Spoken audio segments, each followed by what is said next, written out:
दोस्तों नमस्कार। मैं पुनः आपके समक्ष किशोर एस्ट्रो गुरु निरंतर जपते रहें ओम श्री हरि जय सिया राम, क्योंकि दोस्तों यही सत्य है, इसके अलावा कुछ सत्य है ही नहीं।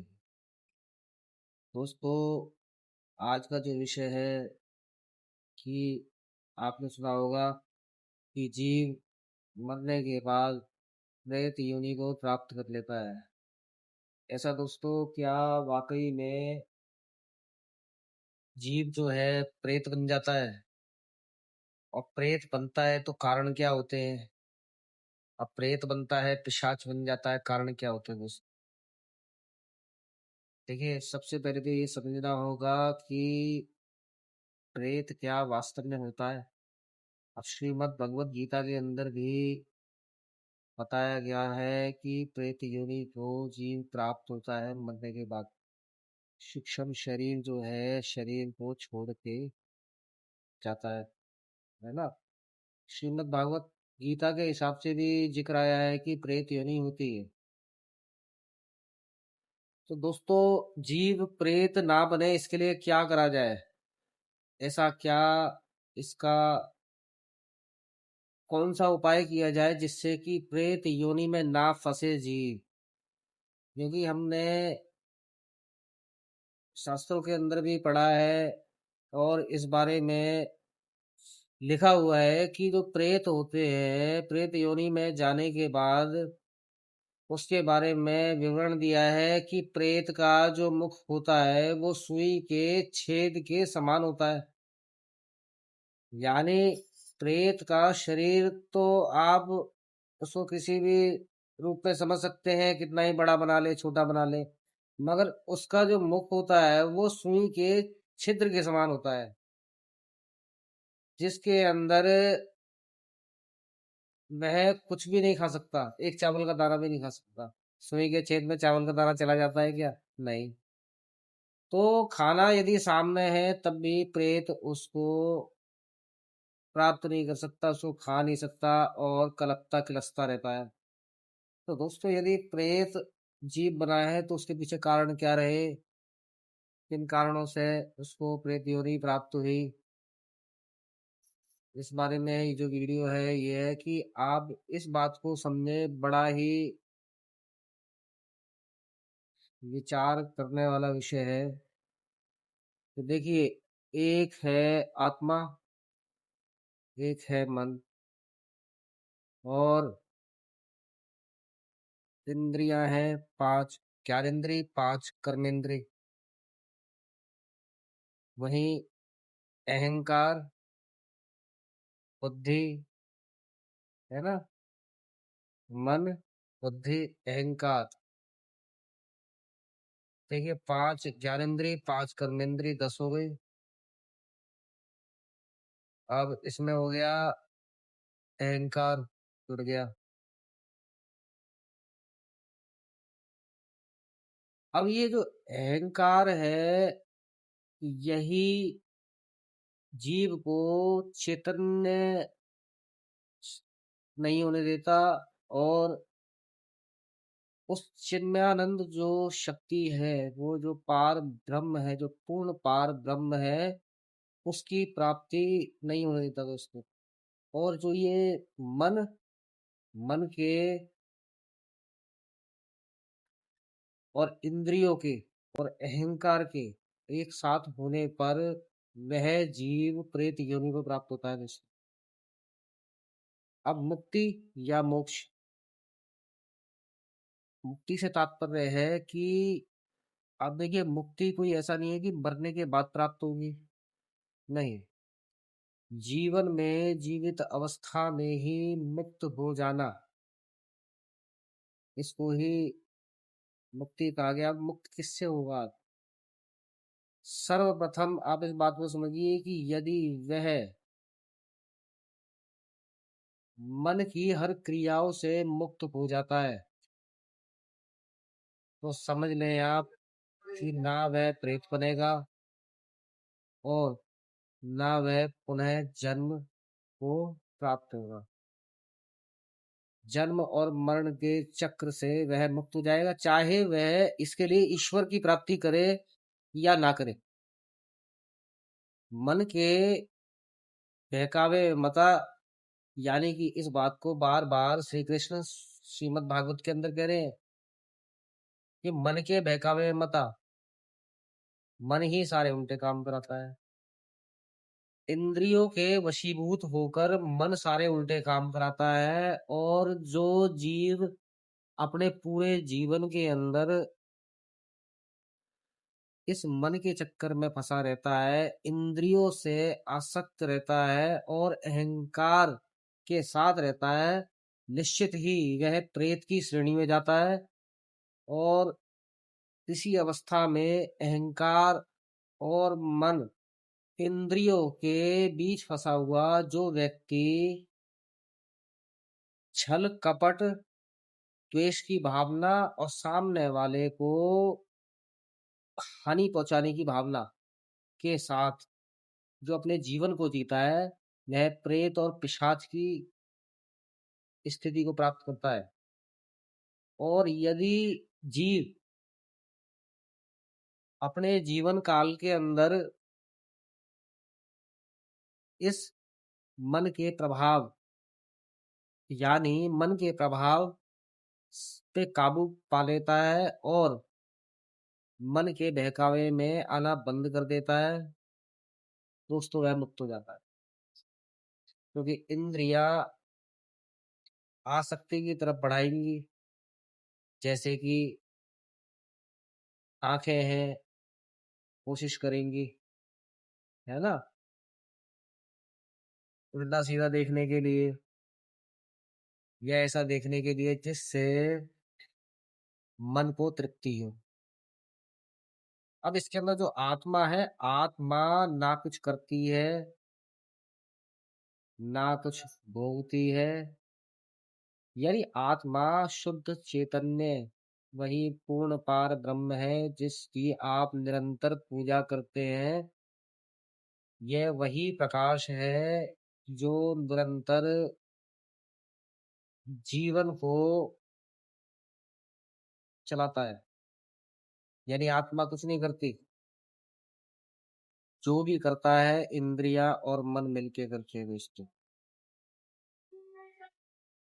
प्रेत के बारे में आपको पता लगा कि आप जीवन में यदि मन इंद्रियों के हिसाब से चलते रहोगे और छल कपट, द्वेष, मत्सर, लोभ, काम इन्हीं के चक्करों में फंसे रहोगे, तो आपको प्रेत बनने से कोई रोक नहीं सकता, आप प्रेत ही बनोगे।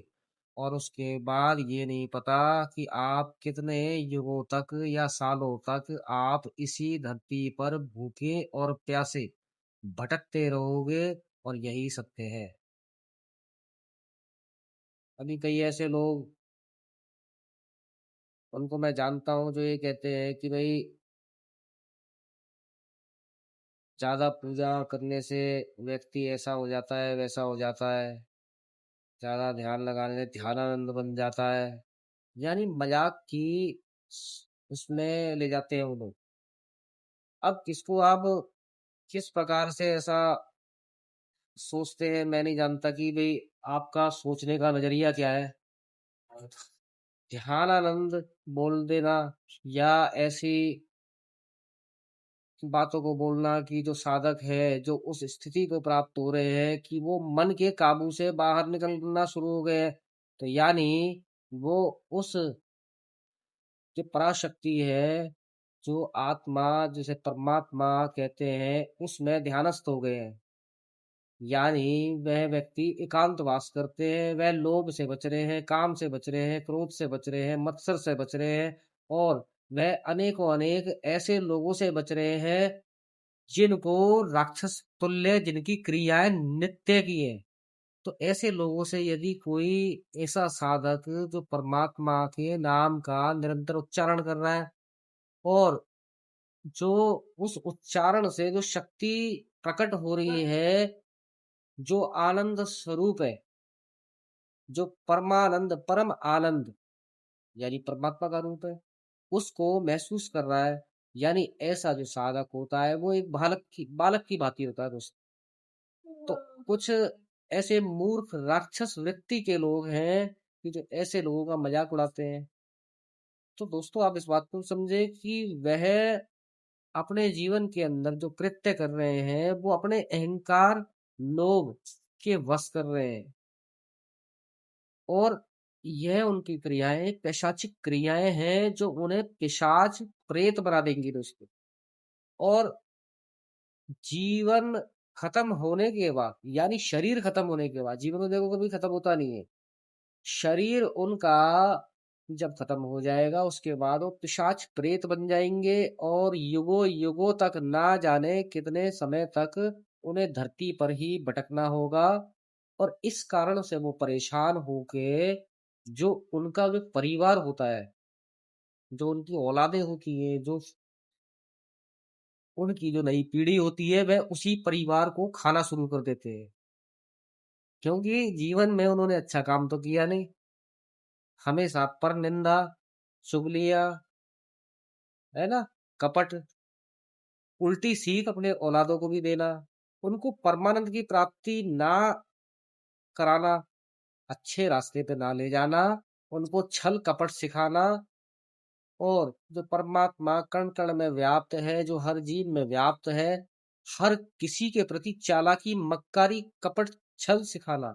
तो ऐसे लोग इतने बड़े पाप के भागी हो जाते हैं कि वह शरीर को छोड़ते ही पिशाच प्रेत बन जाते हैं और युगों युगों तक इसी धरती पर भटकते हैं। तो दोस्तों, प्रेत बनने से बचे और अपने जीवन को निश्चल, कपट रहित, छल रहित, मत्सर रहित और अहंकार से रहित बनाए, क्योंकि जहां से आए थे जाना वही है। और जिस प्रकार से आप सपने में देखते हैं कि आप राजा बन गए, तो ऐसा नहीं है कि आप आंख खुली तो भी आप राजा ही है, नहीं, कि ये भी मात्र एक सपना है। कितना भी आप कपट छल कर लो, कितना भी दूसरे को नीचा दिखा लो, कितना भी अपने को ज्ञानी बन लो, कितना भी अहंकार दिखाओ, लेकिन इसमें आपका भला नहीं होना जब तक आप अपने मन और अहंकार, इन सब से आप आगे नहीं निकलोगे। तो आप इस बात को जरूर समझे, जीवन में जीते जी नरक जाने से बचें, क्योंकि नरक जाने की भी परिभाषा यही है कि जीवन में जीते जी जो पाप पाप और छल कपट में ही फंसा रहा, और जो निरंतर इसी बारे में विचार करता रहा, और जिसका मन एक पल चैन से ना बैठा कि सामने वाले को कैसे लूटा जाए, कैसे नीचा दिखाया जाए, कैसे उसकी बुराई की जाए, या कैसे मारा जाए। तो दोस्तों, यही मन जो है अंत समय में उसे नरक की यात्रा कराता है। इस सब से भी बचे तो निरंतर जपे दोस्तों, ओम श्री हरि जय सिया राम, क्योंकि दोस्तों इसके अलावा कुछ भी सत्य नहीं है। मेरी पुरानी वीडियो में आपको मैंने बताया था कि आधार होना बहुत जरूरी है। आधार आपका गुरु भी हो सकता है, क्योंकि गुरु को भी सर्वप्रथम एक प्रतिमा मानते हुए, गुरु के आदेशों का आप पालन करते हुए आगे बढ़ सकते हैं। तो बिना आधार के मकान नहीं होता, बिना आधार के आप ईश्वर प्राप्ति नहीं कर सकते। और आप ईश्वर प्राप्ति के लिए प्रतिमा, स्वरूप परमात्मा का चिंतन, ध्यान और नाम जप करते हुए भी ईश्वर की प्राप्ति कर सकते हैं। मगर आप इस बात को जरूर ध्यान दें, यदि आप इंद्रियों और मन के वश में होते होते ही मर गए, तो आपकी बहुत बुरी गत होने वाली है दोस्तों। और जिसका आप खैर क्या जिक्र कर पाओगे, क्योंकि जिक्र तो आदमी जीते जी ही करता है, मरने के बाद तो रोता है, रोने के अलावा कोई रास्ता ही नहीं होता उसके पास। दुनिया बेशक आपको कितना ही नीचा समझे, मगर आप साधना के उस उच्चतम स्तर पे पहुंचो।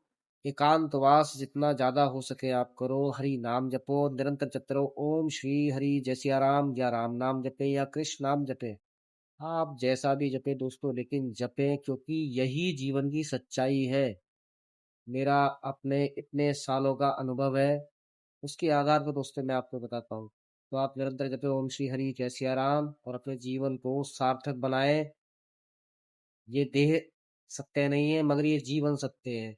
और जीवन जब तक सत्य है, जब तक आप ईश्वर का चिंतन ना करें, उसके गुणों की व्याख्या ना करें, उसके नाम का रटन ना करें।